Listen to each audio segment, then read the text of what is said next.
پاکستان اور دنیا بھر میں دیکھنے اور سننے والوں کو قمر حیات کا سلام۔ ناظرین، دنیا میں ایسی لاتعداد شخصیات گزری ہیں جو اپنی خوبصورتی کی وجہ سے دنیا بھر میں آگ لگا گئی ہیں۔ دنیا میں مصر کی خوبصورتی بھی مشہور رہی ہے۔ ان میں مصر کی 7ویں ملکہ کلوپترا کا شمار بھی ہوتا ہے، جن کی زلفوں کے سب عشق تھے اور سب ان کے دیوانے تھے۔ کلوپترا کو تاریخ مختلف طور پر یاد کرتی ہے۔ کلوپترا تاریخ کی وہ ملکہ تھیں جنہیں فلموں اور ڈراموں میں آج بھی یاد کیا جاتا ہے۔ ملکہ کلوپترا مصر کی تاریخ کی خوبصورت ترین عورت تسلیم کی جاتی ہے۔ صرف 17 سال کی عمر میں عظیم مصری سلطنت کی حکمران بننے والی کلوپترا ذہانت میں بھی بے مثال تھی، اور اس وقت کے ذہین و فتین عمرا اس کی ذہانت کا اعتراف کرتے تھے۔ ممکن ہے بعض لوگوں کو حسین ہونے پر اختلاف ہو، لیکن اس حقیقت سے مجال انکار نہیں کہ اس حسین ملکہ نے اپنے حسن و جمال، اپنی خونخوار فطرت اور اپنی محبت کے افسانوں کی بدولت دنیا کی تاریخ میں ایک ناقابل فراموش حیثیت اختیار کر لی ہے۔ کلوپترا جنوری 69 قبل مسیح میں اسکندریہ مصر کے مقام پر پیدا ہوئی۔ اس کے والد کا نام بطلیموس دوازدہم تھا، جس کا زمانہ 117 قبل مسیح تا 51 قبل مسیح تھا، اور یہ فرعون مصر تھا۔ مصر کی ملکہ کلوپترا ایک تاریخ ساز عورت تھی۔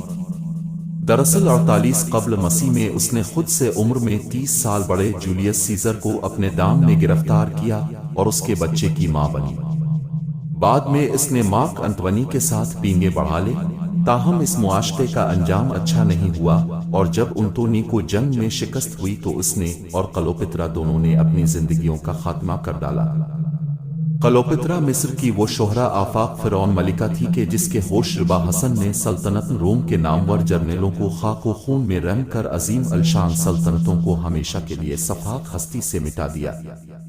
کہتے ہیں کہ یہ خاتون نہایت ہی دلکش حسن اور جادوئی شخصیت کی مالکہ تھی، لیکن خود بھی وہ اس حسن کی قیمت وصول کرتے ہوئے نیلامی کی سولی پر چڑھ کر ایک ناقابل فراموش داستان عشق و بے وفائی بن کر تاریخ کے اوراق میں ہمیشہ کے لیے زندہ ہو گئی۔ مورخین کے مطابق وہ حسن و چاشنی اور ذہانت کے جادوئی ہتھیاروں سے لیس ایک پراسرار و عیار عورت تھی جو سلطنت روم پر قابض ہونا چاہتی تھی۔ تاریخ بتاتی ہے کہ 58 قبل مسیح میں کلوپترا کا بڑا بھائی تخت نشین ہوا تو اس نے فرعونی روایات کے مطابق اپنی 11 سالہ کم سن بہن کلوپترا سے شادی کی۔ اس کی ہلاکت کے بعد 13 سالہ چھوٹے بھائی بطلیموس نے تخت سنبھالا تو اس نے بھی انہی روایات کے مطابق جب اپنی بہن سے شادی کی تو کلوپترا 18 سال کی تھی اور خاوند 13 سال کا تھا۔ کم سن شاہ بطلیموس کے اقتدار کا دور بہت ہی پراشوق تھا اور امور مملکت پر اس کی گرفت انتہائی کمزور تھی۔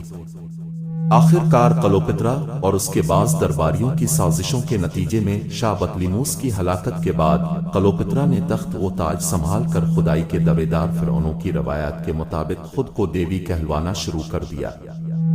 کلوپترا کے مرکہ عشق کا پہلا شکار روم کا وہ شہرا آفاق حکمران جولیس سیزر تھا جو اس کے سحر انگیز حسن اور زلفوں کا اسیر ہو کر 2 برس تک مصر میں مقیم رہا اور بنا شادی رچائے ہی کلوپترا کے ناجائز بچے کا باپ بن گیا۔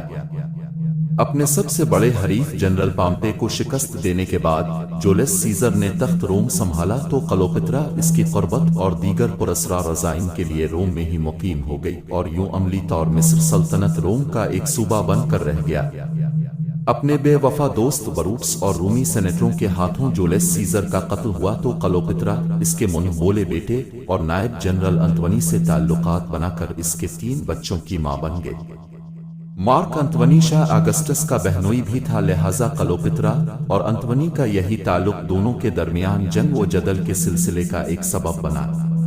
یہ کلوپترا کی تیسری اور آخری شادی ثابت ہوئی۔ انتونی نے جنرل آکٹیوین سے شکست کھائی تو کلوپترا میدان جنگ سے فرار ہو کر ایک خفیہ پناہ گاہ میں جا چھپی۔ اس دوران اس نے انتونی کو شکست دینے والے فاتح جرنیل آکٹیوین سے راہ و رسم بنانے کی بھرپور کوشش کی مگر ناکام ہوئی۔ نہیں چھوڑتے۔ اس نئی ارزوئی عشق میں ناکامی کے بعد اس نے انتونی کے ساتھ بے وفائی کا جو کھیل کھیلا، اس کا نتیجہ صرف انتونی کی نہیں بلکہ خود اس کی بھی عبرتناک موت ٹھہرا۔ تاریخ کے مطابق اس نے اپنی ایک خادمہ کے ذریعے انتونی تک یہ افواہ پہنچائی کہ کلوپترا نے اس کی شکست سے دل برداشتہ ہو کر خودکشی کر لی ہے۔ قدیم مصری تاریخ کی ایک مشہور ترین شخصیت اور دنیا کی 7 زبانوں پر عبور رکھنے والی حسن و خوبصورتی کی علامت ملکہ مصر کلوپترا ہفتم کے بارے میں کہا جاتا ہے کہ اس کی موت خود کو سانپ کے ڈسوانے سے ہوئی۔ تاریخ کی کتابوں میں اس سانپ کو مصری کوبرا سانپ کا نام دیا گیا ہے۔ عشق میں مبتلا انتونی نے اس افواہ کو حقیقت سمجھا اور تلوار سے اپنا سینہ چاک کر کے خود کشی کر لی، اور پھر انتونی کی خودکشی کی خبر سننے پر پچھتاوے کی آگ میں جلتی ہوئی کلوپترا نے بھی خود کو زہریلے مصری کوبرا سانپ سے ڈسوا کر اپنی زندگی کا خاتمہ کر لیا اور تاریخ میں بے وفائی کی علامت بن کر رہ گئی۔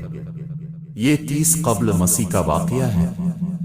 کچھ مورخین کے مطابق ایار کلوپترا نے اپنی وسن اقتدار کے لیے رومی سلطنت کو تباہ و برباد کر کے روم پر قابض ہونے کے لیے جولیس سیزر کی زندگی تک رسائی کی تھی، لیکن کچھ مبصرین کے مطابق جولیس سیزر کے اپنے ہی قابل اعتماد دوست بروٹس کے ہاتھوں قتل میں بھی اسی کلوپترا کا شاطرانہ ذہن کار فرما تھا، اور کچھ مورخین کے مطابق اس نے اپنے شوہر انتونی کو شکست دینے والے جنرل آکٹیوین تک رسائی حاصل کرنے کے لیے اسی جرنیل کے ایما پر ہی انتونی کو موت کی طرف دھکیلنے کی سازش بھی کی تھی۔